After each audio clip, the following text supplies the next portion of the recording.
Candice. Seven Sisters Book 6. By Amelia C. Adams. Chapter 1. September, 1985. Candice looked up from the want ads as Marty, her younger sister, came into the house and closed the door. "Is it ever going to stop raining out there?" Marty asked, kicking off her shoes and putting her umbrella in the stand. "That's the strange thing, I can't see an end to it," Candice replied. Each of the seven McClain sisters had developed some sort of gift or special talent a year and a half previously when there was a weird power outage in their dad's den. Candice's was the ability to predict the weather. She was still trying to figure out what good that was. Her sisters had gifts that she considered a lot more useful. Heather could tell when two people were supposed to be together. That was an awesome gift. Just think of all the heartache that could be avoided if you knew right from the start that it wasn't going to work out. Jessica dreamed about things as they were happening, and she'd been able to help find a lost boy because of it. That was useful. Saving children had to be one of the best things a person could do. Oh, and then there was Galen. If you told her a story about something that happened, she could see it in her mind and know if you were lying.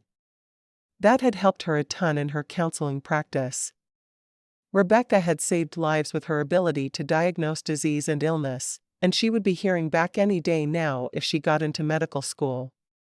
Tracy could diagnose and fix machinery. She'd saved Candice hundreds of dollars in car repairs that year alone. And then let's not forget about Marty, who was a precog and could see the future. That was the ultimate in helpful gifts. But weather prediction? Come on.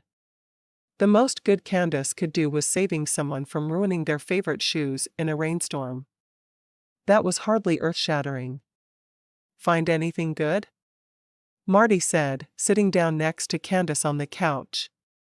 A couple of things, but they all want a ton of money. Why do apartments have to be so expensive? You know you can stay here as long as you want. Mom and Dad haven't kicked you out, have they? No, but I really like living on my own. It's the whole independence thing, you know? Dad offered to give me some money for a better deposit, but I don't want to take it. I know I'm being stubborn, but I don't know how to stop it. Marty nodded. Yeah, you always have been stubborn. Maybe the most stubborn out of any of us, and that's saying a lot. Candice gave her sister a look. Gee, thanks. Anyway, I just don't understand why my landlord had to decide to sell the building. I was happy there. I had all my stuff exactly where I wanted it, I had great neighbors, I was within walking distance of the bank and the library, and now I live at home with my parents and my little sister. It's taking a huge step backwards on the growing up ladder. And I think you're putting too much pressure on yourself, Marty replied. A new job and finding a new apartment all at the same time?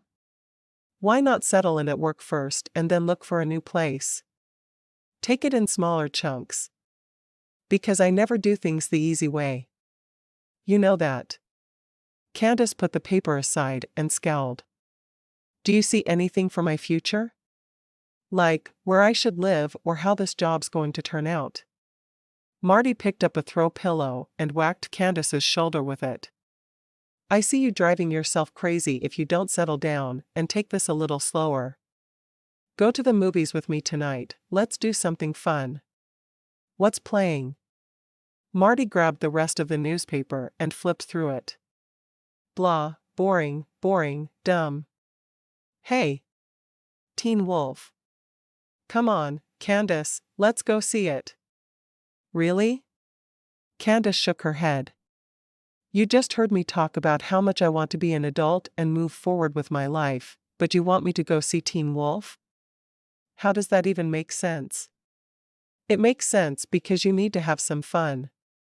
Honestly, between you and Jessica, you carry more stress than any 12 people should. Have you talked to Galen and let her do her shrinky-dinky stuff on you? I don't need counseling. I just need to find a place to live that isn't $3 million a month. And don't let Galen hear you talking like that, she'll never let you live it down. Tell you what. Come to the movies with me tonight, and tomorrow, we'll spend the whole day looking for a new apartment. It will be good for me. I've got to be thinking about that for myself pretty soon, and I should see what the market's like. I'd offer to have you move in with me, but I think we both know we'd get on each other's nerves without Mom and Dad there to referee us. Oh, definitely. And I want to try this independence thing too. Marty stood up. I'm going to change, because I'm going to the movies. Are you coming, or am I going to be all by myself? You wouldn't want your baby sister to be out after dark all by herself, would you?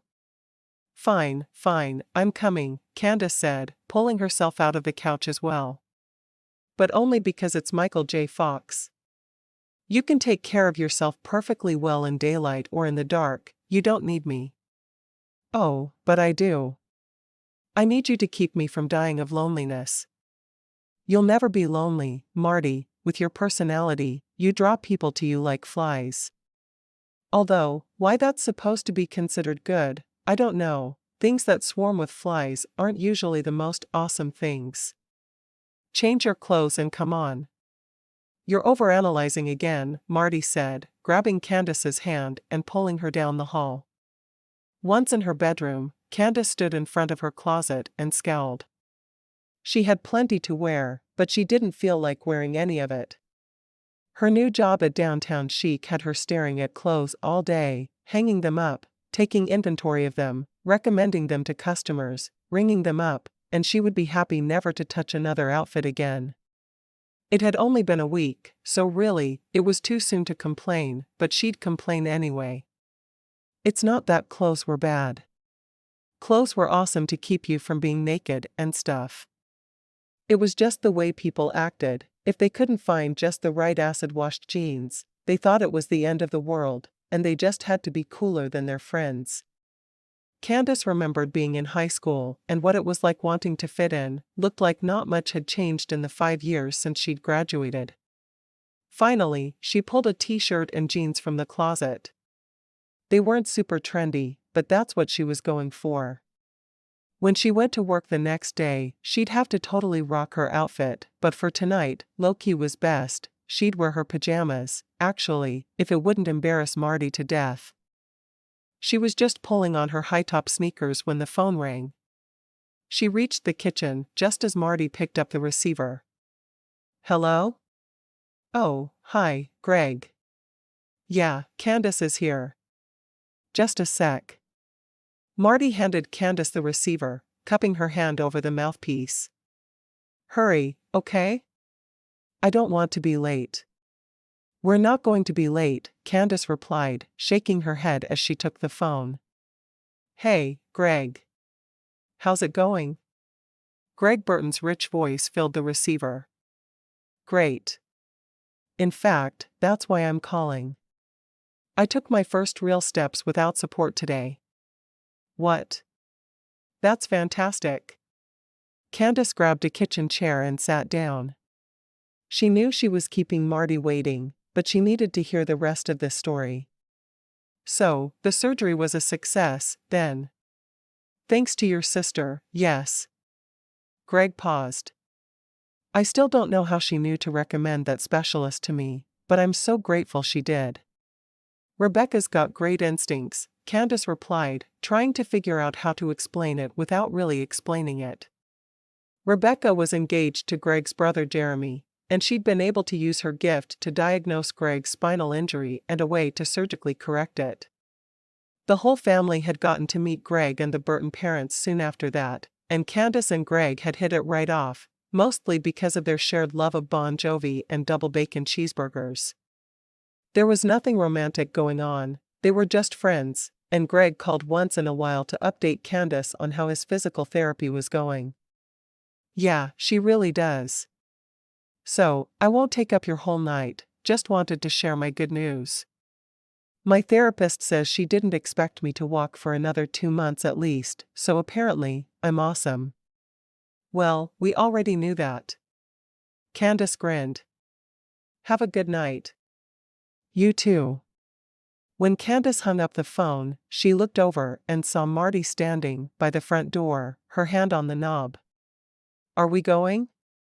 Marty asked, sounding impatient. Yes, we're going. I couldn't cut that call short. Greg's walking again. He is? That's so great. Now you two can really start dating. Candice looked at Marty, startled. Start dating? What are you talking about? Dating. Like, two people going out. But Greg and I are just friends. We don't have any plans to date each other. A strange expression flickered across Marty's face. Okay. If you say so. Wait. Candice held up both hands.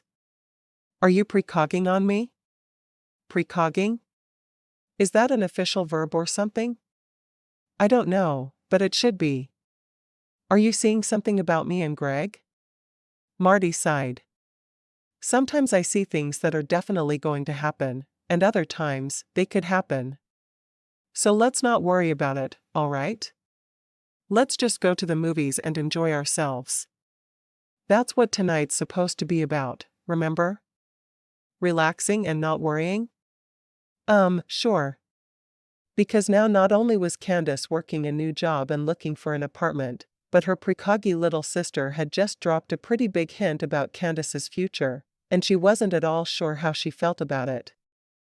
Greg Burton hung up the phone, then held on to the counter for balance as he made his way back to his wheelchair.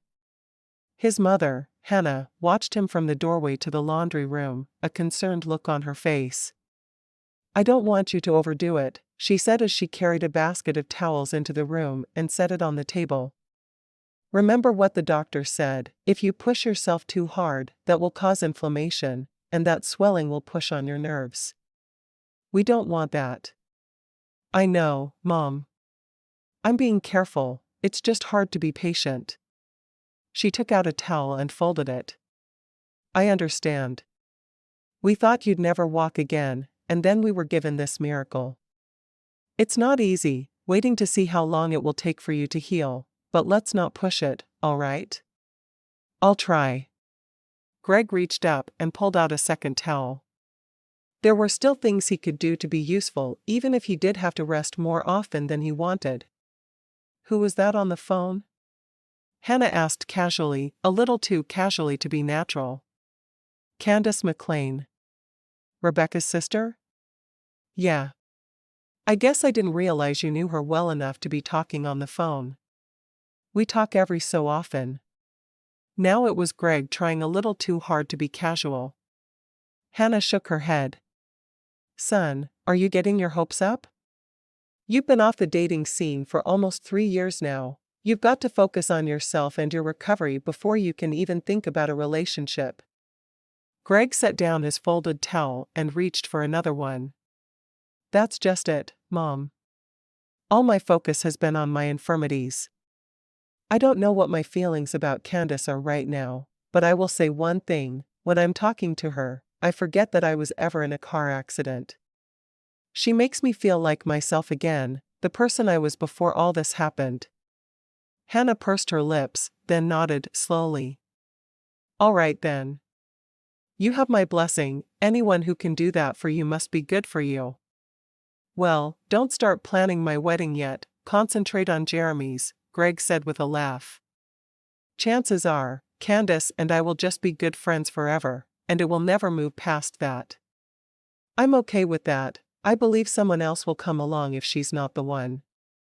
And I didn't used to feel that way, I thought I'd be alone my whole life, living here with you and Dad. I have hope now, Mom, and I'm clinging to it. Hannah grabbed a tissue from the box on the counter and wiped her eyes. You don't know what it means to hear you say that. I've prayed so hard for you ever since the accident, and even more so since the surgery. All I've ever wanted was for you to feel joy in your life. You've always had a good attitude, but there's so much more to it than that. I'm closer now than I've ever been. Then so am I. Hannah wiped her eyes again. I'd better get these towels put away, your father's already wondering where his dinner is. I don't usually run so late. Well, that's because you were busy taking me to physical therapy. She waved that off. He likes his dinner at a certain time, and I should have been mindful of that.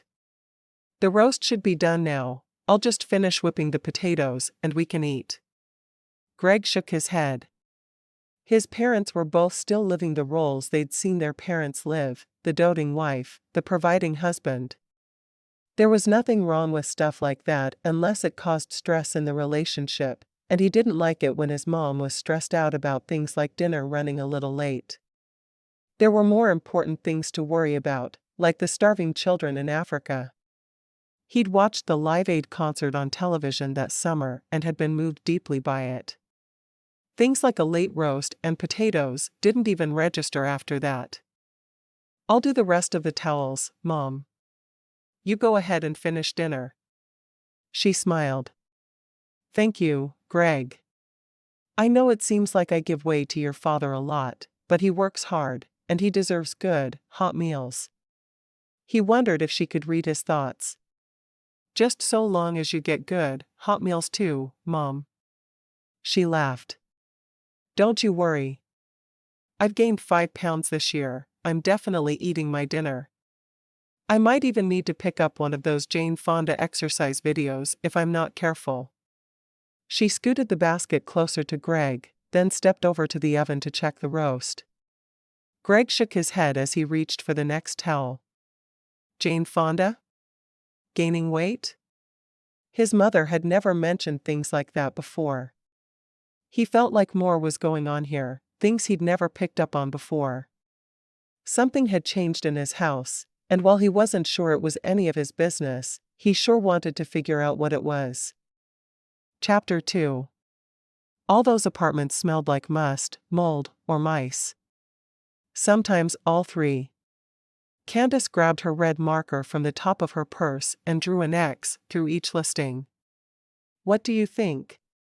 Is apartment hunting still exciting and educational? Oh, definitely. Mostly, I'm gaining insight into my sister.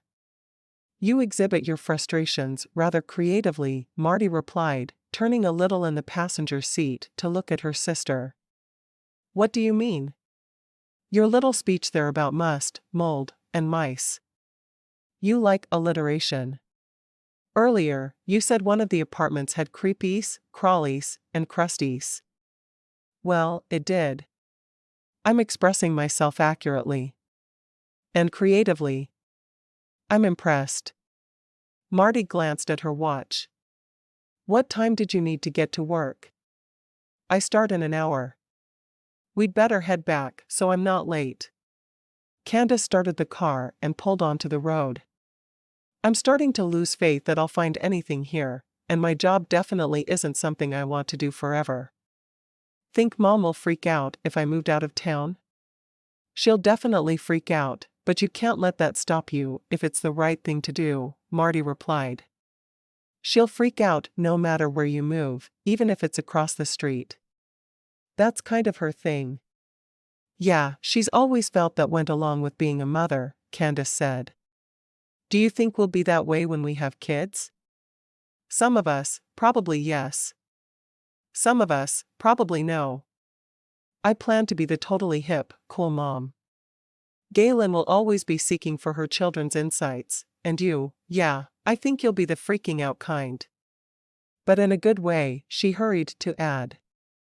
I mean, your kids will always have their gloves in the winter because you'll see to it, and they'll appreciate that.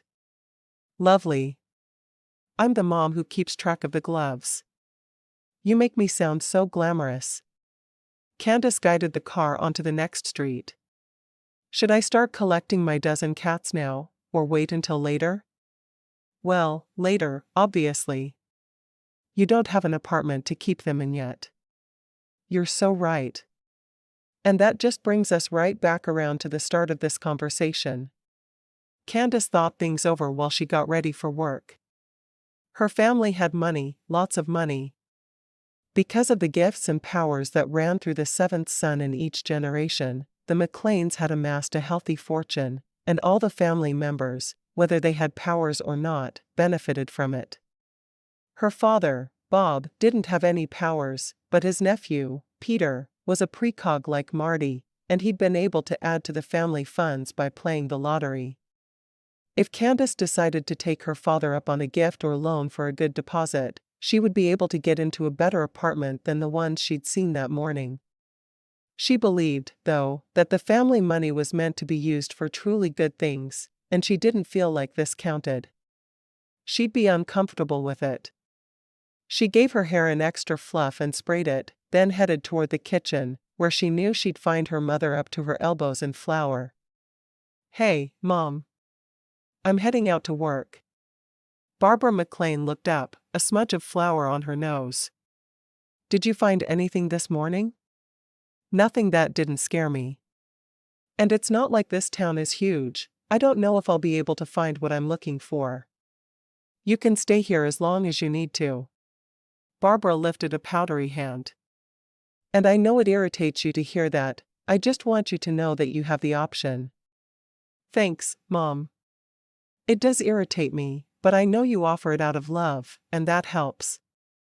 Barbara smiled, then looked at Candice contemplatively. "What if you can't find anything in Bagley? Have you thought about looking a little farther away?" "I've thought about it," Candice said slowly, trying to gauge her mother's reaction.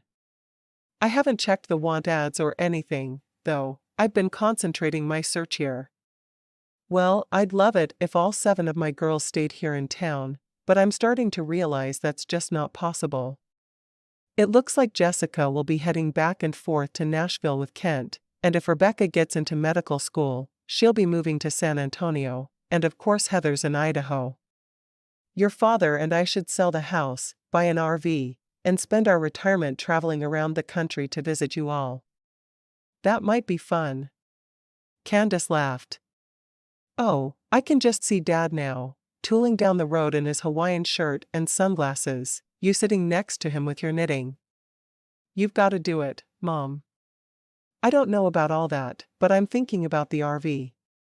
"You'd better get going, or you'll be late."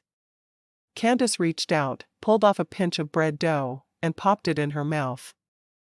"See you later, Mom." The rain had mostly let up, but was still a slight drizzle as she drove the short distance to the strip mall where downtown chic was located.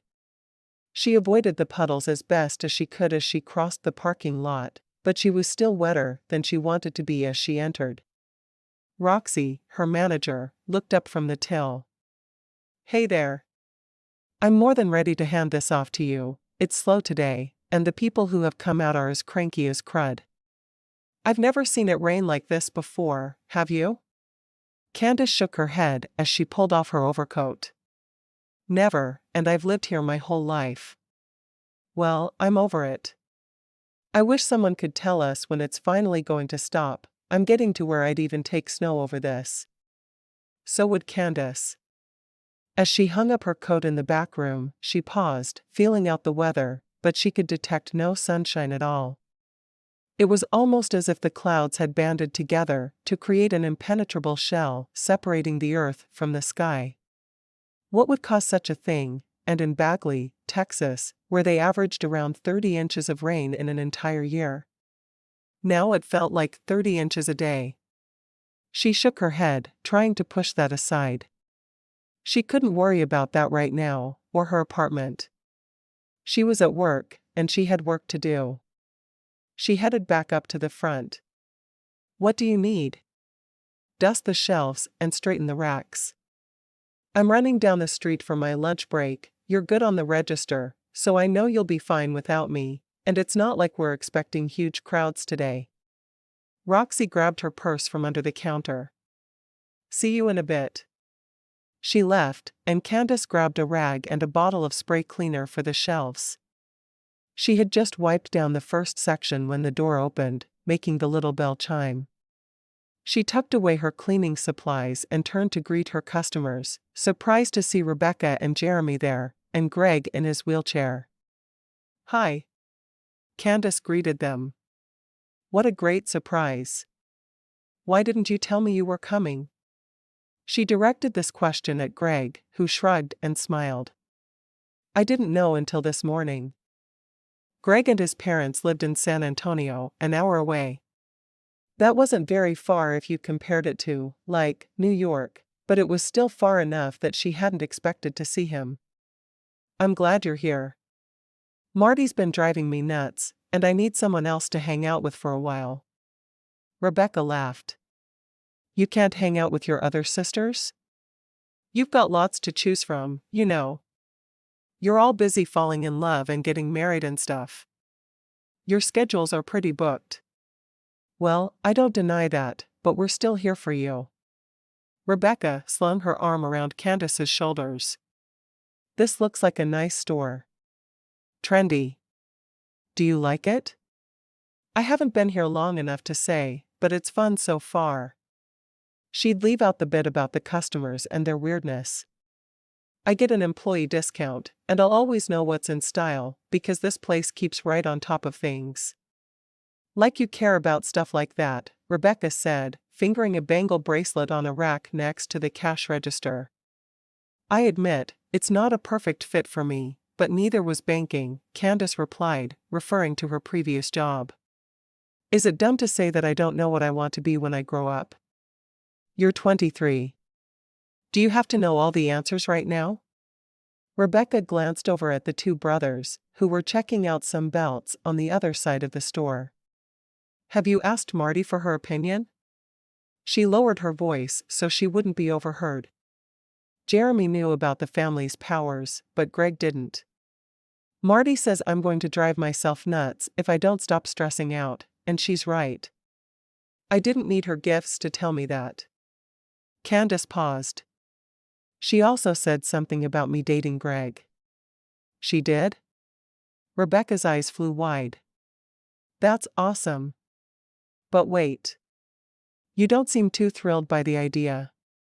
I don't know what to think. I mean, we've talked on the phone several times, but we've only seen each other in person once in a while, and it's weird to think about dating someone I don't really know. You know? He's going to be here for a couple of weeks, Rebecca said. This might be a great opportunity for you to get to know him better and decide what you want. He's going to be here for a couple of weeks? Why? Candice realized that she sounded a little waspish. I mean, that's awesome, but what brings him here? Jeremy just woke up this morning with the thought that he should go get his brother for a visit. He called me, asked if I wanted to go on a road trip, and we went and picked Greg up. Very impromptu, but Greg said he needed a change of pace, so he was more than glad to come. He'll stay at Jeremy's place, and I'm going to talk to my hospital people and arrange for him to do physical therapy while he's here. Candice chuckled. So, Jeremy's having strange feelings? Is he starting to develop special gifts too? I teased him about that this morning. He said it's not a special gift, but more like knowing his brother. We know what that's like, it's a sibling thing. Yup, we sure do. Candice glanced over at Greg. He was holding a belt and making a comment, looking up at Jeremy and laughing. It was the weirdest thing. One minute, he looked like her friend, the guy she'd known for a few months now, but then the next minute, she was seeing him like it was for the first time. She was noticing what he looked like, what his laugh sounded like, and it was all Marty's fault for saying what she did about them dating. We'll go for now and let you get back to work, but Greg really wanted to stop by and say hi as soon as we got to town. Can you come out to dinner with us tonight? Rebecca asked. Yes, of course. I get off at 6. Perfect. Why don't we meet at Comida at 6:30?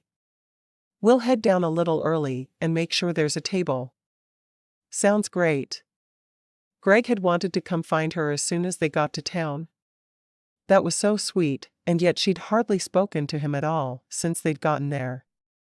She had to fix that. She crossed the store and joined him at the belt display. You know, it's not bad, but I don't think it's quite you. You'd probably be into something a little more masculine. Greg laughed, holding the pink rhinestone belt up under his chin. It's not my color?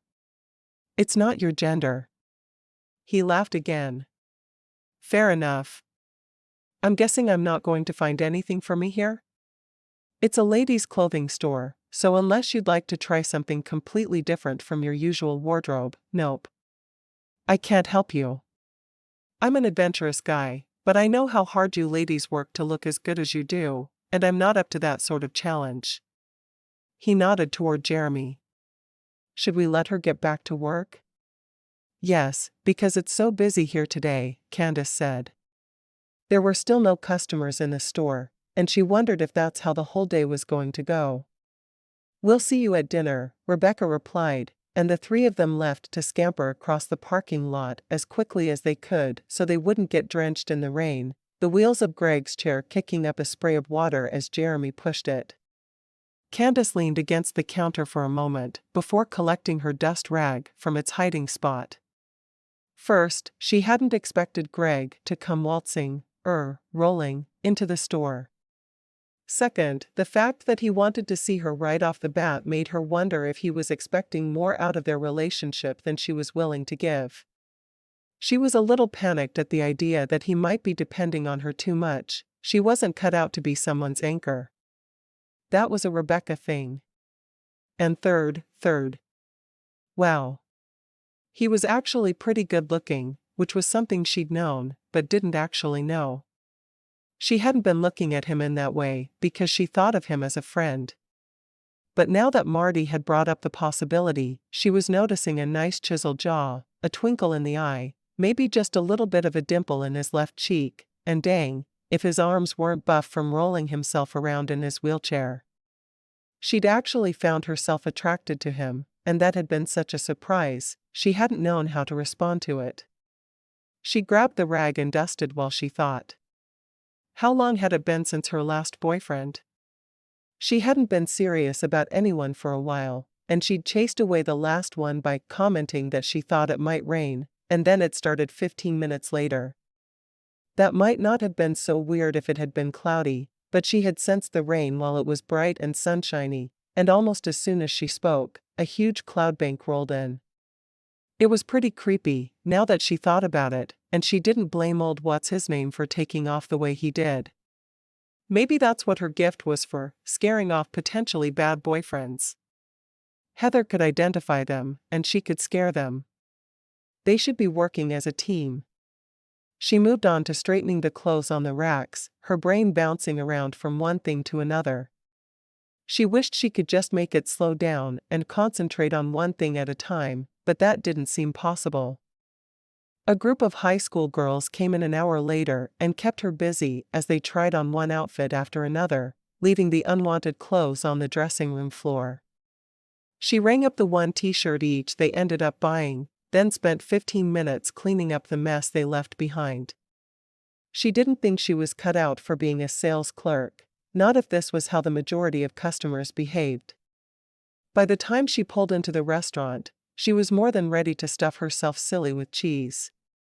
Mexican food cured every problem there was, and she definitely had some things on her mind. When she walked in, she wasn't expecting to see Greg standing by the entrance to the dining room, waiting for her. "I didn't realize you were so tall," she said, grinning up at him. "I'd kind of forgotten it myself." He held out his arm. "We have a table already. May I escort you?" "Of course." She took his arm, only a little petrified that he'd lose his balance and she wouldn't be strong enough to catch him as he tumbled headfirst into someone's plate of enchiladas. He'd only been walking for a short time, she had no idea what to expect. Jeremy stood up to greet her when she approached the table, what a gentleman, and she sat down next to Greg and across from Rebecca. "Isn't this cozy, boy-girl, girl-boy?" Rebecca asked, then paused when no one responded. "Oh, come on." Movie quote. "White Christmas," Jeremy replied, and she beamed at him. "See? This is why I'm marrying you." She slid the queso and chips closer to Candice. "All right, little sister, what's up? You look done in. Hard day at work?" "No, not really. It just seemed like it." Candice dunked a chip and then chewed. "That's just the thing, nothing bad is actually happening to me, but I feel overwhelmed, and I don't know why. I think I need a long vacation on a beach somewhere. Yeah, you seem pretty burned out. Rebecca reached out and laid her hand on Candice's arm. To anyone walking past, it would look like she was showing compassion, but Candice knew she was checking her for illnesses or disease. You might think about having your thyroid and your adrenal glands checked when you get a minute. Candice nodded. Thanks, I'll look into that. Meaning, I'll make the appointment tomorrow. If Rebecca was making a recommendation based on her powers, she should follow up. Then she turned to Greg, and the nervousness she'd felt earlier returned. She could pretend everything was the same, right? What kinds of things do you want to do while you're here? I'd like to head out and see the boys' ranch, if that's okay. From the way I've heard you all talk about it, it sounds like an impressive place. It really is, and I'd love to take you out there. Our uncle has put his heart and soul into it, and it shows in the way the boys have been able to find hope in their lives. You remember our older sister Jessica, right? She's been helping out there over the last few months, and she says she's amazed every day by the difference a kind word and an opportunity can make. Greg nodded. Hope is vital for survival, but there seems to be so little of it in the world.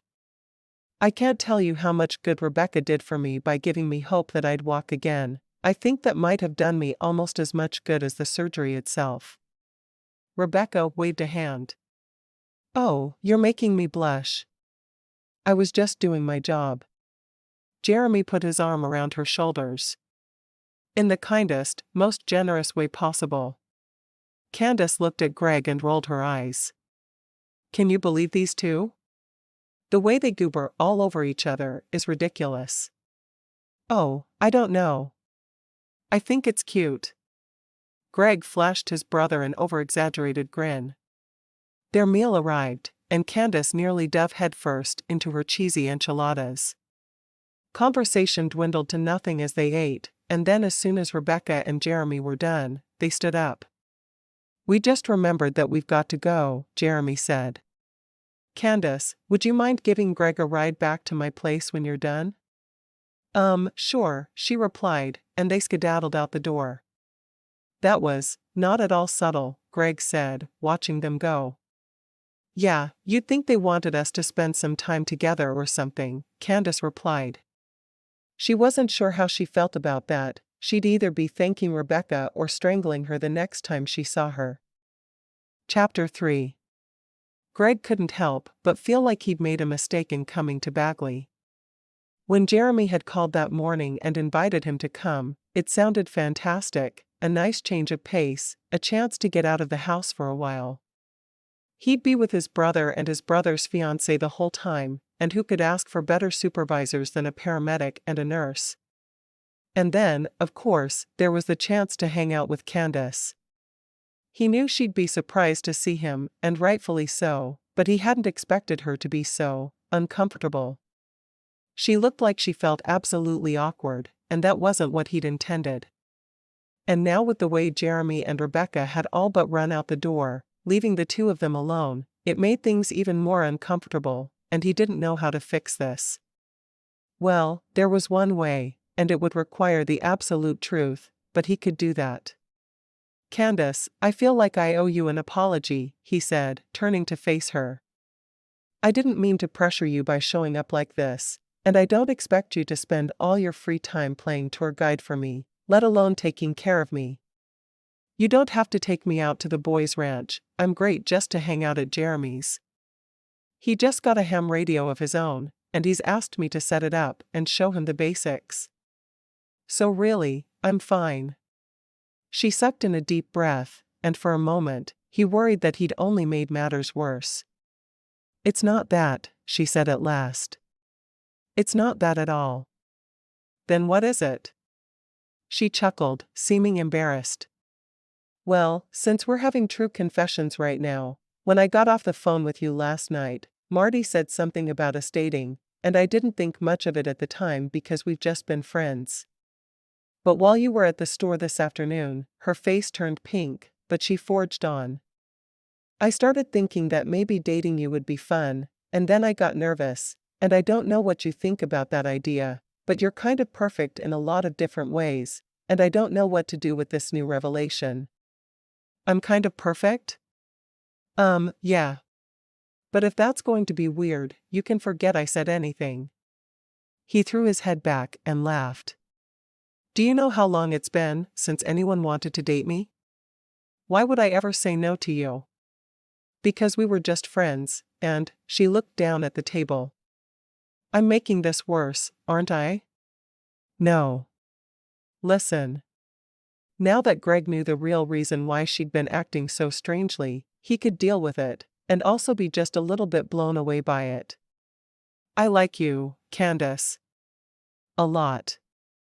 You're beautiful and funny, you're as smart as all get out, and I love hearing what you have to say about things. And if you'd like to give dating a try, I'm all for it. In fact, I'm sort of jumping up and down on the inside, singing she likes me. She likes me. I didn't think." He stopped and cleared his throat, fighting the emotions that had suddenly risen up and caught him off guard. "I didn't think anyone would ever want to be with me again, and now the most amazing girl I know is telling me how perfect I am?" He shook his head. "This is a blessing, and I'm not going to turn it down." She picked up a napkin from the table and dabbed her eyes. "Really? Really?" He wrapped his arms around her shoulders, intending just to give her a quick hug, but then he looked into her eyes, and before he realized what was happening, he was kissing her. When he'd been injured in the car accident and was told that he'd never walk again, the greatest pain he'd experienced was realizing that he'd likely never marry. He'd shut off that part of his heart and refused to think about everything he'd lost, because it hurt too much to bear. Now, holding Candice and feeling her soft lips against his, the walls he'd built up came crashing down almost audibly, and he pulled her a little closer. Could this really be happening to him? How could everything have changed so quickly? When he pulled back, her eyes were a little misty. "Wow," she whispered. "We should have done that a long time ago." He grinned, but then he grew solemn. "I just need to tell you something before we get all carried away in the moment," he said. "My recovery is going to be long and difficult. I can only stand for short periods of time, and then I'm back in my chair. My physical therapist tells me that as the different muscle groups and bundles of nerves wake up, I'm going to experience even more pain before it gets better. I'm better than I have been, but I'm not cured, Candice." "Well, maybe you could use having another person in your corner," she said, slipping her hand into his. "You mean that? I understand if you want to turn tail and run." She raised an eyebrow. "You don't know the McClains very well if you think we turn tail on the things we want the most. You've never met a more stubborn group of people in your life, and Marty says I'm the most stubborn of them all." "And, you want me the most?" He meant his question to be joking, but as he looked into her eyes again, his breath caught, and he found himself desperate to hear her answer. "I just might," she said, bringing her hand up to the side of his cheek, and he kissed her again despite the fact that they were in the middle of a crowded Mexican restaurant where dozens of people could see them. Candice had a hard time falling asleep. She kept reliving every single moment of that conversation, especially the kisses. If she'd had any idea the two of them could create sparks like that, she would have kissed him a long time ago. Of course, sometimes it took a little while to build up that kind of chemistry, so maybe it wouldn't have been so earth-shattering before, but now? She grinned into the darkness and snuggled further into her blankets as she thought about it. She'd never been kissed like that in her life, and she liked it. A lot. She just drifted off to sleep when Marty burst into her room, startling her. "Candice? Are you awake?" "Now I am." "What's the matter?" Marty flipped on the bedside lamp. Her eyes were panicked, and Candice was immediately alarmed. "Marty, what's the matter?" she asked again, more insistently this time. "I saw a huge river of water coming toward Bagley. It was picking up cars and washing them away. It was filling people's basements with mud, It was scooping people off their feet and drowning them. Candice, the dam's going to break. It's all this rain, we're not used to it, and we're not prepared. People are going to die. Marty was shaking, and she reached out to grab Candice's hand. The rain will stop for 2 days, and then it's going to start again harder and faster. I can see it happening, but I don't know when. Can you see it? Candice felt goosebumps on her arms, and she realized the weight that was being placed on her. If she knew when to expect the flood, she could help save the lives of the people in Bagley. She closed her eyes, feeling her chest constrict. If she didn't know, if she couldn't detect this. Marty squeezed Candice's hand reassuringly. Candice searched inwardly for a minute, then reached out to the clouds, hoping they'd tell her. She had no idea how her power worked, only that she could sense what the weather was planning to do. It wasn't a person or an entity of any kind, but it moved in patterns, and if she could isolate and identify the pattern. Her eyes flew open, and she knew it as surely as she knew anything else. The rain will stop the day after tomorrow, and the flood will hit late Tuesday night.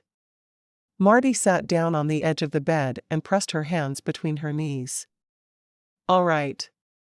Tomorrow is Saturday. The rain will stop Sunday.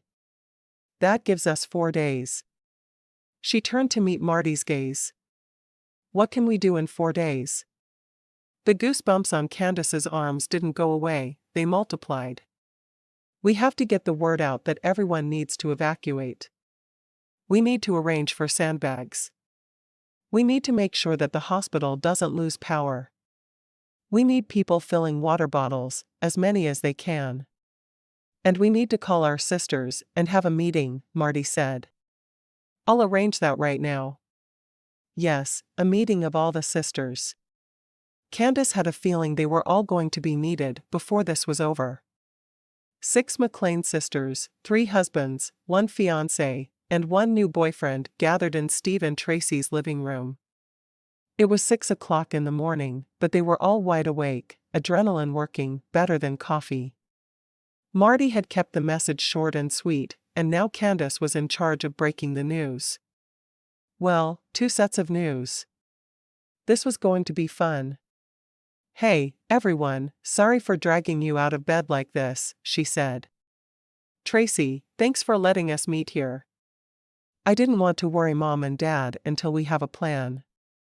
Not a problem, but now you're worrying me, Tracy replied, and everyone else nodded. Should Heather be in on this? Should we call her? Galen asked. We'll call her this afternoon, but there's nothing she can really do right now, Candice replied. Before we get started, Greg, I need to tell you something. Oh, Kent said, leaning back and crossing one knee over the other. He doesn't know yet? Hey, we only started dating last night, Candice explained. Gotta give me a little time here. Time for what? Greg asked. Are you trying to sponsor me into some kind of multi-level marketing thing? Candice was about to retort when she heard a slight tapping on the door, and their cousin Peter entered, shaking rain from his hat. Sorry I'm late, he said. A horse trailer overturned on the freeway, and it took them a minute to get it clear. Glad you're safe, Candice replied, then turned back to Greg.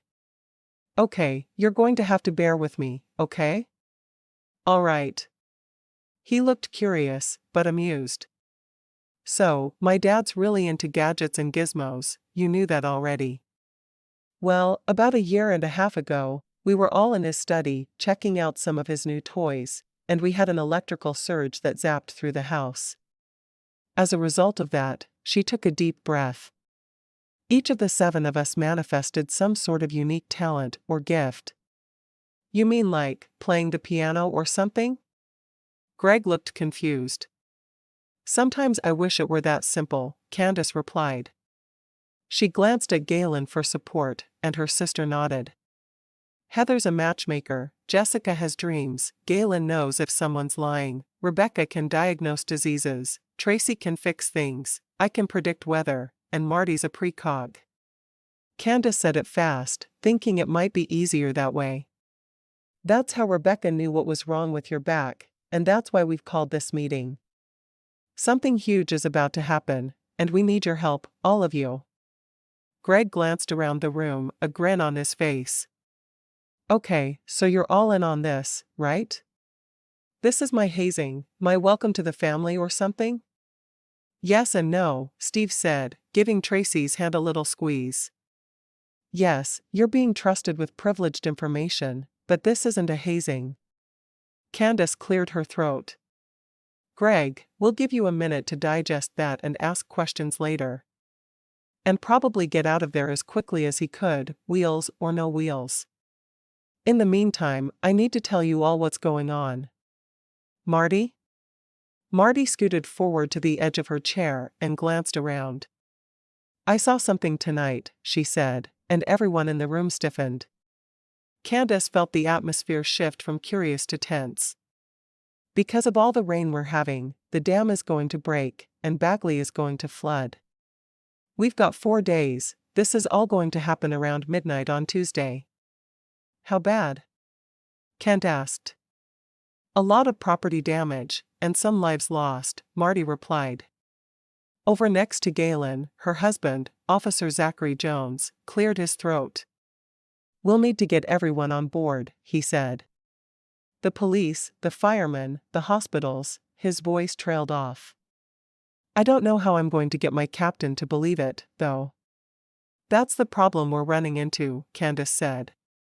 How do we convince people we're telling the truth when we have no evidence? I can't just call up the mayor and explain that I have a gut feeling and that everyone should evacuate town. Does everyone need to evacuate? Steve asked. Where will it hit the hardest? Marty glanced around. Tracy, do you have any paper? You bet. Tracy disappeared into a back room, coming back a moment later with paper and pencils. Candice wanted to glance over at Greg and see how he was taking all this, but she was also scared too, so she stayed focused on Marty. Okay, this is a really rough drawing, Marty said. Here's the river, and here's the dam. Over here is Main Street, and Center, and then over here's Mom and Dad's house. She worked quickly, and while it wasn't the most stunning artwork Candice had ever seen, it was easy to follow.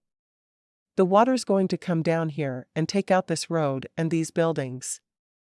It's going to flood these farms, and then it will veer to the side and miss the rest of the town. But this segment here, she tapped on the drawing with her pencil. We've got to do something. Steve peered over her shoulder. That's just barely going to miss our place, he said, his voice tight. He glanced at Tracy, whose face had gone white. Yeah, it is. It's going to come awfully close. I'm sorry, Marty replied. He gave one sharp nod. I'll do my best to prepare just in case it nudges closer. What else can I do? What can we all do? Kent asked. You've got a plan, Candice, I can see it on your face. Marty and I both came up with it, Candice began. But it's mostly yours, Marty interrupted. So, in case it doesn't work, you'll all know that I was an innocent bystander. Whatever.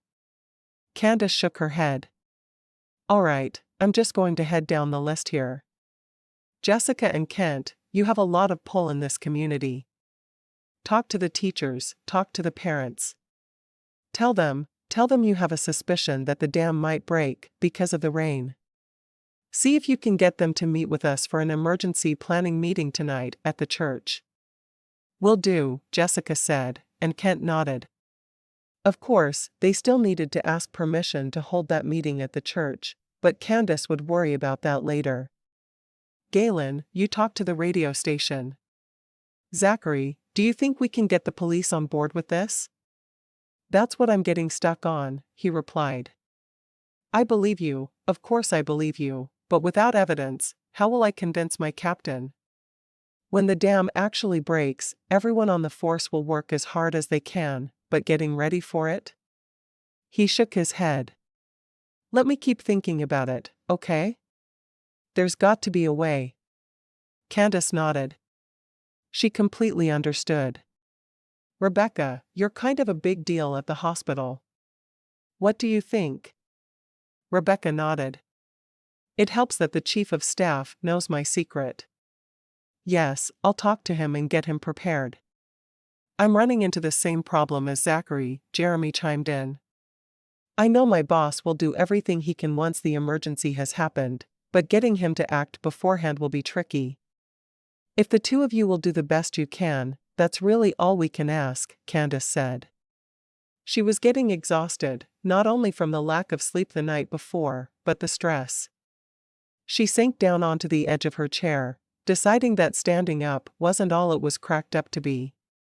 Tracy, is there a way that you could pay visits to the police station, the fire department, and the ambulance bay and make sure all the emergency vehicles are running smoothly? You bet, Tracy replied. It's helpful that I have brothers-in-law who can get me into those places, right? Zachary and Jeremy both nodded. Marty and I will keep feeling out the situation and will update you all if anything changes, Candice went on. In the meantime, we're going to see about getting some sandbags filled for the weaker spots and to see if we can divert some water. Steve, you have a tractor and a backhoe. Could you help dig up some earth to form channels? If we could control where the water went, it would sure be helpful. I'll do whatever you need, Steve promised. Great. At last, Candice turned to Greg. She couldn't make eye contact at first, she was too nervous to see what he might be feeling. Greg, we could really use your help too. With your ham radio license, you could help us spread the word quickly and efficiently. He looked down at the floor. I need a minute. Ouch. She nodded. I understand. We'll talk later, okay? Without waiting for his response, she turned back to the group. The biggest thing we need is a cover story. What are we going to tell people when they ask how we know? Peter had been sitting quietly in the back of the room, taking everything in, but not contributing. He finally spoke up. A friend of mine, an engineer, was out for a visit last summer, and I took him fishing on the river. As we were going past the dam, he commented that he hoped we never got any large amount of rainfall, because the dam wasn't built to hold it. So, there you have it, an engineer warned us what would happen in case of heavy rain.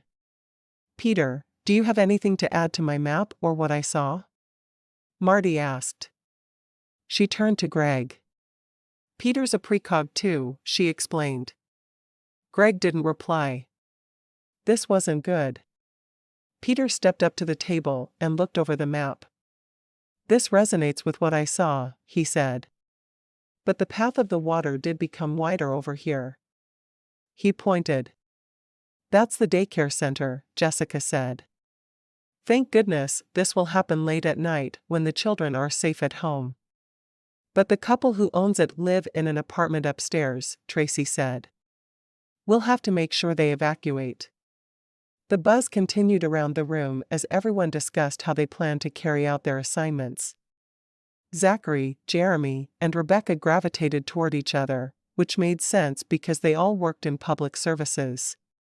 Galen and Peter started drafting out a statement she could present to the radio station. With everyone busy, Candice turned to Greg.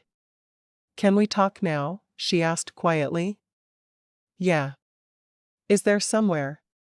She motioned toward the back porch, which was covered, and he nodded. Instead of wheeling himself out there, he stood and walked the short distance to one of the deck chairs, then lowered himself into it. I can't imagine what you must be thinking, she said, taking the chair next to his. The rain fell just beyond their reach, they were protected where they were, but if they moved a bit to one side or the other, they'd get drenched. We didn't even have a chance to talk before all this happened. I really don't know what to say. He leaned forward and put his elbows on his knees. What have I wandered into here? Some sort of coven? And my brother, he's one of you too? Candice sat upright. Excuse me? Please tell me you don't mean what you just said. We're not witches. We aren't exactly sure what we are, But it's far, far away from that, and we're using our gifts to save lives and properties. If that's not completely obvious, I don't know what else to tell you. Greg held up a hand. I'm sorry, Candice. I didn't mean it. I'm overwhelmed and confused. I know you're not witches. You're all too good and generous and kind for that. But I don't know what you are, and you don't even know what you are. I think we're people who just want to do some good in the world, and we've been given an unusual way to go about it. She reached over and took his hand. Yes, it's different, but if you think about it, it's also amazingly cool. He nodded. It's definitely something to think about. She stood. Well, why don't you take a little time out here in the quiet, and let me know if you have any questions, all right? She knew it wouldn't do any good to keep talking at this point, not until they'd each had a chance to mull things over. She let herself back into the house and began filling up coffee mugs for everyone. She'd delivered her message, and now she'd deliver coffee, making herself useful however she could. And trying to ignore the sick feeling in her stomach. Chapter 4. Greg took a deep breath of rain-scented air and tried to unscramble his brain. So, the McClains all had some kind of weird power, and they had used that power to predict a massive threat to their town, and they were going to put everyone on alert, and he was supposed to help them by sending out a call on his radio, and this was supposed to make sense. His head hurt. Blood pounded behind his eyes, and his neck felt tight. This was too much to take in. The sliding door to the porch opened, and Jeremy and Rebecca came out to join him. Here you go, Rebecca said, handing him 2 aspirin and a glass of water. Thanks. How did you? He looked up at her. Your cosmic spidey sense or whatever. She laughed. Yeah. It works better if I'm touching you, but I can tell a lot just by looking at you too. He shook his head. This is the craziest thing I've ever heard. How am I supposed to wrap my mind around it? And I've probably hurt Candice. My reaction wasn't the best. Rebecca took the chair where Candice had been sitting just moments before. She'll be all right. We've gotten used to people screaming and running away when they see us. Metaphorically, of course. The people around here think we're odd, but most don't know the extent of it. So, when did you find out about this? Greg asked, turning to Jeremy. And did you freak out? The first day I met Rebecca, I saw her make snap decisions that ended up saving lives, and I knew I had to find out how she'd done it. She avoided me at first, but then I won her over with my charm and quick wit, and soon she was begging to spend the rest of her life with me. Only half that story is true, and I'll let you decide which half, Rebecca said with a smirk. Thing is this, little brother. Jeremy folded his arms and leaned on the back of Rebecca's chair. We might not understand what's going on, but it's real and it's not changing, so we might as well get used to it. You have feelings for Candice, don't you? Greg nodded. I didn't realize I did, but yeah, I do. A lot of things changed for us last night. Wow. Just 12 hours ago. Many, many things had changed in that short amount of time. If you're going to be in a relationship with someone, you accept everything about them. Maybe some things you only tolerate, to be honest, but being with someone means being with every part of them. You can't pick and choose. If you're going to be with Candice, you'll just have to accept that she's going to tell you to grab an umbrella from time to time. Greg smiled. I might be able to live with that. After all, she said she's ready to be in my corner while I finish my recovery. See? You've each got something weird going on with you. You're learning how to walk again, and she's trying to save the world with sandbags. Rebecca grinned. Listen, Greg. I know that you don't want to hurt each other. Candice didn't mean to throw this at you, she was kind of forced into it by the situation. And you didn't mean to respond hurtfully, you were thrown 2 massive curveballs at the same time. Work together on this. Talk it over. You're stronger than this. And if the dating thing doesn't work out, at least you'll know that you gave it your best, and you've managed to stay friends because you respect each other. I thought Candice said Heather was the matchmaker, Greg said teasingly. She is. I just happen to be very, very smart. Rebecca stood up. We'll leave you alone now. You looked like you were having a good think before we came out here. Keep thinking, okay? And then come back in and find my sister. She looks like a lost lamb in there. That imagery tugged at Greg's heartstrings, and he nodded. Okay. Thanks. Jeremy clapped his hand on Greg's shoulder as he walked past him. It's worth the weirdness, little brother. Trust me. Greg chuckled at that as the sliding door closed, leaving him alone again. They'd given him a lot to think about, and he'd had a few realizations of his own, too. Would he be freaked out if Candice had a photographic memory, or if she was one of those people who could do math in their heads? Or if she could hear a piece of music once and then sit down and play it perfectly? Those were all gifts too, but he was more ready to accept them than he was the other bizarre things he'd heard that morning. Why? Were they really all that different? The truth was, being with Candice had awakened something in him that he'd thought was dead, his heart. And if he couldn't learn to accept something unique and special about her, he didn't deserve her anyway. After another long moment of contemplation, he pushed out of his chair and stepped back into the house. Candice was at the counter, arranging toast on a tray, and he came up behind her and wrapped his arms around her waist, nuzzling her neck. Greg. She giggled, but didn't pull away. Does this mean you forgive me? What? Why would I need to forgive you? She turned in the circle of his arms. I thought you were mad at me. I wasn't mad. I was just very, very confused. I'm sorry for snapping at you, and I promise, from now on, I'll ask questions first and react later.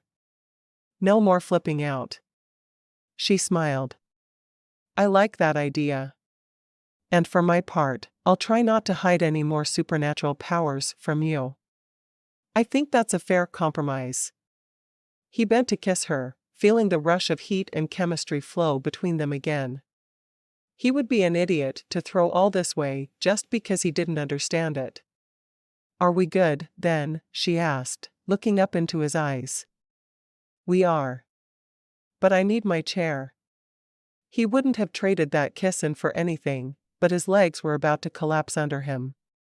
She stepped aside so he could grab the counter, and Rebecca came up with his chair just then. See? My creepiness comes in handy, she told him with a wink. He lowered himself into it and gave a shaky smile. It really does. Thanks. After everyone had a little bit to eat, they went on their way, each to start their assignments. Candice and Marty stayed at Tracy's house to talk about their next step, telling their parents. So, this is going to be fun, Marty said. Mom already knows about our powers, but Dad doesn't, and we get to tell them about the flood at the same time. It'll be like Greg all over again. With one very important distinction. Mom and Dad love Candice, but they aren't in love with her, Tracy said. Greg's not in love with me. We only started dating last night, it's too soon for stuff like that, Candice protested. Tracy just gave her a look. We don't really have time to waste with that silliness. He loves you, you love him, I don't have to be Heather to know it, and we have work to do. So, the two of you are heading back to the house to tell them, right? I'll call Heather and fill her in so she's not left out in the cold, and then I'll go check out those emergency vehicles. That was a brilliant idea, by the way. I'm quite impressed. That's my goal, being as impressive as possible. Candice straightened her shoulders. How do you think Dad's going to take it? Marty raised an eyebrow. He's a McClain. It's his fault we're this way. He has no choice but to take it really, really well. I guess you're right, but I don't want to give him a stroke or anything. Tracy shook her head. Marty's right. He's a McClain, and that means he's surrendered all rights to anything normal happening to him in his entire life. And we have to be ready for it too. Our kids might pop up with weird gifts someday. Just part of our heritage. Candice stood up. Well, let's go get this over with. Marty stood up too. I'll be right there for you the whole time. What? Candice's jaw dropped. You're going to make me do the talking? I had to tell everyone about the flood. Why are you making me do all the hard stuff? Because you're smart and brilliant and eloquent and I don't want to, Marty replied, grabbing her umbrella from the corner. Let's go get this over with. Chapter 5. Bob McClain took the news that his daughters were now supernatural mutants rather well. He just sat there and blinked, and when Candice was finished, he said, "That's incredible. Do you mean to say that by triangulating my new devices, we created some kind of force field that activated your latent powers, causing them to become active?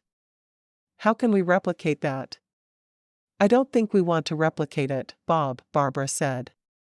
"Who knows what could happen?" Yes, of course, but still." He stopped talking, but Candice knew his brain was going a million miles an hour, exploring all the possibilities.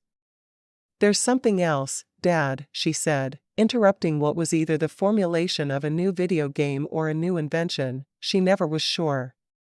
This time, as she told her parents about the impending disaster, her father reacted immediately. "We've got to warn people," he said. "We need to make phone calls, too." Candice held up a hand. "We've already got a plan outlined, and we've made a list of assignments. What we'd like you to do is go out to the ranch and coordinate with Jonathan. Peter knows what's going on and he's talking to his dad right now, but we think you three could come up with some ways to incorporate the resources of the ranch. Maybe making food for the volunteers in that huge kitchen, getting the boys to help fill sandbags, that sort of thing." Bob nodded. "Good thinking. Now that Peter and Lillian are married, your Aunt Meredith won't be cooking for that crowd all alone, and we'll do whatever we can to help out too. We're proud of you girls for pulling this all together," Barbara told them. "I think your gifts are exactly that, gifts to bless the lives of others." "So, Dad," Marty said, leaning forward a little. "You didn't seem too overly shocked when Candice told you just now." "I've always known my daughters were a little odd. Now I know why," he said with a chuckle. "Come on, dear. Let's head out to the ranch and see how we can help." "So you see, Pastor, it's very important that we meet as a community and discuss what the engineer had to say," Candice finished, hoping that her argument sounded convincing. "With the kind of rain we've been having, we should be prepared in case the dam does break." Pastor Knowles looked thoughtful as he leaned back in his desk chair. "I can see the reason for your concern, most certainly. I hesitate to create alarm, however. Do we know we're in immediate danger? Has the government issued any warnings? The Weather Bureau? No, but they aren't likely to say anything until the danger is actually upon us. I want to encourage the community to prepare now so we actually have things in place if there is an emergency. I've always been a big believer in preparedness. We never know when the unexpected might strike." He studied her a moment longer. "All right, you may use the church for this meeting." "Thank you, Pastor." Candice felt a rush of relief. Step 1, complete. Now she just had to convince everyone in town to come, and then convince them all to listen, and then convince them all to take action. Easy peasy, right? She shook the pastor's hand, then exited the church to drive over to the strip mall. If she hurried, she'd be on time. But on time for what? To sell overpriced t-shirts to whiny teenagers? She pulled over and stared at the rain hitting the sidewalk. It was Saturday. The flood would hit Tuesday. She didn't have time to hang up clothes and arrange bracelets and straighten pairs of shoes. She didn't want to do all that stuff anyway, even if they weren't facing down a natural disaster. She simply didn't care. She didn't understand why other people cared, and there had to be a better job for her than this somewhere in the world, not limiting herself to Bagley. Feeling proud of herself in particular and annoyed at the fashion industry in general, she pulled back onto the road, continued her drive into work, and quit. It felt pretty darned fantastic. Then she drove over to Jeremy's apartment to see how Greg was getting along setting up the new ham radio, and maybe just to see Greg, because it had been a couple of hours and she felt like it. When she rapped on the door, she heard him call out, "Come in." She found him in the apartment's second bedroom, his head bent over the radio as he flipped switches back and forth. "Hey there," he said, glancing over his shoulder. "Just about set up here." "Great." She sat down on the edge of the bed and watched him. She'd never operated a ham radio and had no idea how they worked, but she knew they were a fantastic way to communicate in case of an emergency, and she was so grateful he was a licensed operator. That would take their efforts to a whole new level of effectiveness. He sat back and swiveled in the desk chair to face her. "How did it go? With my parents, or at the church?" "Either." "Both." "Pretty well. My dad's trying to figure out how the zap happened so he can recreate it and probably burn the house down. My mother's trying to talk him out of that, and we can use the church building tonight as long as we don't advertise the meeting as a religious event." "Good job." He grabbed a piece of paper and a pencil from the desk and handed them over. "Write down the details of the meeting and I'll radio them out." She did, then watched as he flipped a switch and spoke into the microphone. Some of what he said must have been ham radio slang because she didn't catch all of it, but she didn't claim to know anything about it anyway. "Done," he said, turning back around. "Now, have you had lunch?" "Lunch?" For some reason, she had to think about it, even though it was a very simple question. No, I haven't." "Well, let's take care of that right now. Jeremy told me to help myself to whatever was in the kitchen, and I happen to make fantastic French toast." "Do you?" "Well, I happen to make fantastic omelets." She stood up. "Are you wheeling or walking?" "Wheeling for now. Overdid it a little bit this morning." "I'm sorry." She sat back down again, so she was at his eye level. "I keep thinking about everything that happened this morning, and I wish I'd handled it better." He took her hand and stroked the back of it with his thumb. "I don't know how you could have handled it better, and you can't beat yourself up about it. You were given a huge burden to carry, and I'm proud of you." "You are?" "I am." He leaned forward and slid his hand behind her neck, gently pulling her in for a kiss. "Now, let's get you fed. I don't want to see you passing out in the middle of your meeting. And I don't want to be passing out." When Candice first opened Jeremy's fridge, she was a little worried that she wouldn't be able to find everything she wanted. But after she rearranged the Chinese food containers and the cans of Tab, she spotted some mushrooms and green peppers, and those would get her off to a good start. It was fun to work side by side with Greg. He remained seated while he prepared his ingredients, then came to his feet to do the actual cooking. She could tell that he was tired, but he did seem more stable, and she took that as a good sign. "When do you meet with the physical therapist here?" she asked as she poured her egg and veggie mixture into the skillet. "Monday morning. Then I have another appointment Wednesday, but I somehow think that's going to be postponed." He chuckled, then shook his head. "I still can't believe this is happening. Not just the flood, but that we have a chance to help prepare people for it. If they'll listen." Candice sighed and leaned against the counter, spatula in hand. "That's my biggest worry right now. What if they don't listen, and then they're running around in a blind panic when the water actually hits? That's when things get really dangerous, during the panic." Greg reached out and took her other hand. "You're giving them a much better chance than they'd have otherwise. That counts for a whole lot, don't you think?" She nodded. "I'd just like to be able to save the whole world, you know?" Why couldn't my gift have been the ability to teleport entire towns 100 miles away? Now that would be useful. Hey, wait. Are you saying your gift isn't useful? Where did that come from? Oh, just a silly thought that's been circulating through my head since we discovered our gifts. I have this conversation with myself about twice a day. That's an improvement, though. It used to be 6 or 8 times a day. Maybe eventually I'll get down to once a week or so. Greg pulled both skillets off the heat, then turned back to her and wrapped his arms around her. I might be a little off base here, because I'm new to this whole powers thing, but what you can do seems pretty amazing to me. Of course, I think you're amazing. You do, huh? Yeah. Pretty undeniably. Candice forgot all about the food on the stove as he kissed her, but a moment later, he stepped back and grinned. We're going to ruin our food if we don't get it back on the burners. Oh. Right. Food. She blushed. You distracted me. Distractions are fun, but food is important.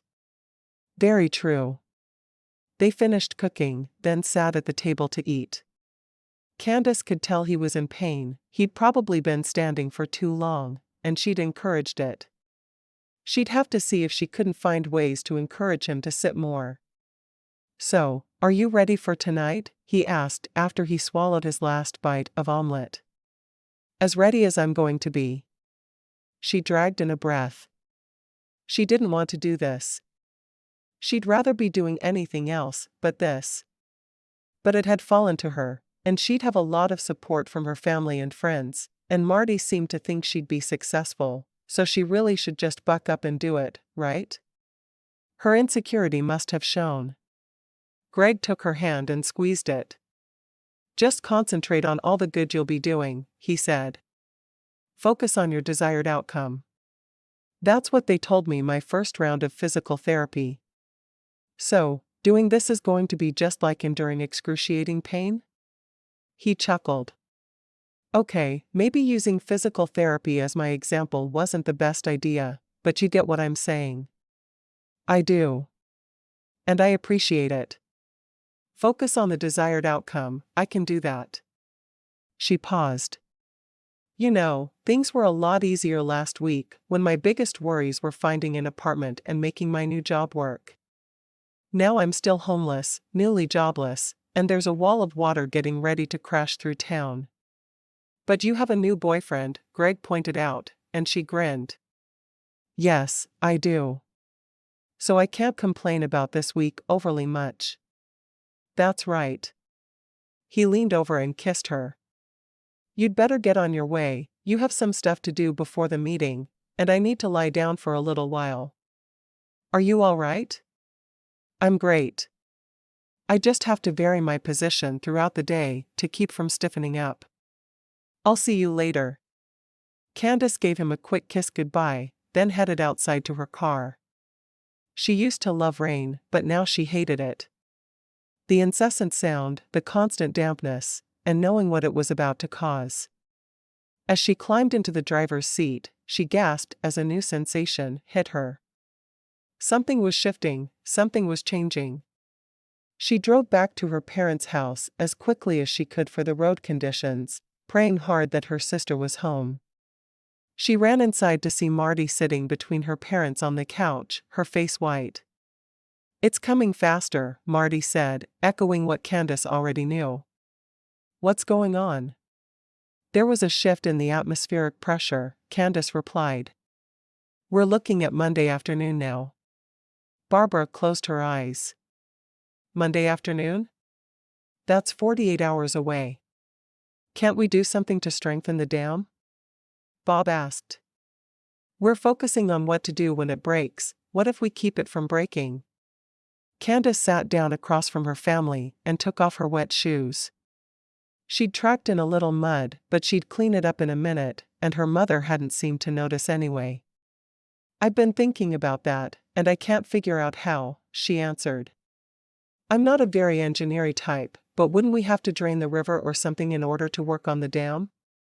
Well, how did they build the dam in the first place? Bob replied.